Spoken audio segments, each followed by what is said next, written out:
श्रीराम समर्थ. श्री गोंदवलेकर महाराज प्रवचने. दिवस 38. रिकामा वेळ सगळा भगवंताकडे लावावा. साधारणपणे ज्या वस्तू देहाला सुख देतात त्या पुष्कळ मिळवणे हे आपल्या जन्माचे ध्येय आहे असे आपल्याला वाटते. परंतु अशा वस्तू ज्यांच्यापाशी पुष्कळ आहेत ती माणसे सुखी झालेली आढळत नाहीत. किंबहुना अशा वस्तू जितक्या जास्त जमा कराव्या तितकी आपली हाव वाढतच जाते. पुढे वय झाल्यावर देह क्षीण होतो आणि त्याचे भोगण्याचे सामर्थ्य कमी होते.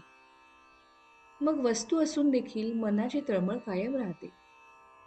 म्हणून शहाण्या माणसाने आत्तापासूनच आपले सुख बाहेरच्या वस्तूंवर अवलंबून न ठेवण्याचा अभ्यास करावा. बाहेरची वस्तू सुटली तरी मनाला दुसरी वस्तू देणे अवश्य असते. अशी वस्तू म्हणजे भगवंत होय. भगवंत हा नेहमी राहणारा, स्वयंपूर्ण आणि आनंदमय असल्यामुळे त्याचे चिंतन करता करता मनामध्ये ते गुण उतरतात. अर्थात मन भगवंताच्या चिंतनाने आनंदमय बनल्यावर त्या माणसाचे जीवन किती रसमय होत असेल याची कल्पना करावी. आपल्यासारख्या व्यवहारी प्रापंचिक माणसांना चिंतन करण्यात एकच अडचण येते, ती म्हणजे व्यवहार आणि साधन यांची जोड घालणे. आपली अशी कल्पना असते की भगवंताचे चिंतन करणारा माणूस व्यवहार बरोबर करू शकत नाही. तुकाराम बुवांसारख्या परमात्मचिंतनात बेभान झालेल्या पुरुषाची गोष्ट निराळी. आपल्यासारख्या माणसांना आपला व्यवहार अत्यंत बरोबर केल्यानंतर जो वेळ उरेल तितका भगवंताकडे लावला तर आपण फारच प्रगती केली असे म्हणता येईल.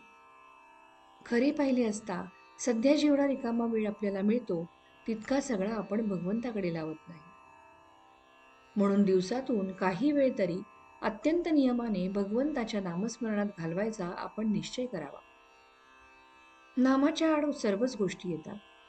आपण स्वतः देखील त्याच्या आड येतो. तेवढे सांभाळावे आणि जगाच्या नादी फारसे न लागता आपले नाम चालू ठेवावे.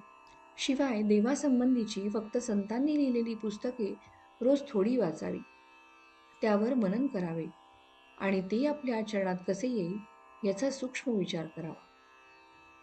अशा मार्गाने जो जाईल त्याची हा म्हणता प्रगती होईल आणि त्याला समाधान मिळेल. तात्पर्य: समाधान हीच खऱ्या आनंदाची खूण आहे. श्रीराम समर्थ.